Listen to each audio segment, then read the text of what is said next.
Praise the lord. ఈరోజు దేవుని యొక్క వాగ్దానం కాగా, శరీర స్వభావము గలవారు దేవుని సంతోషపరచ నేరరు. రోమీలకు రాసిన పత్రిక 8వ అధ్యాయం 8వ వచనం. ప్రియులరా, లోకానుసారముగా శరీరానుసారముగా ప్రవర్తించిన వారు దేవునిని ఏమాత్రము కూడా సంతోషపరచలేరు. శరీరానుసారులు శరీర సంబంధమైన విషయముల మీద మనస్సు ఉంచుతారు.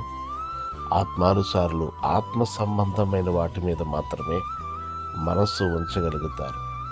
ఆత్మానుసారులు దేవునిని సంతోషపరుస్తారు, కానీ శరీర స్వభావము గలవారు, శరీరానుసారముగా జీవించిన వారు, లోకానుసారముగా ప్రవర్తించేవారు దేవునిని సంతోషపరచలేరు. భక్తుడైన దావీదు గారు అంటారు, దేవా, నీ చిత్తానుసారముగా ప్రవర్తించటం నాకు నేర్పించు అని.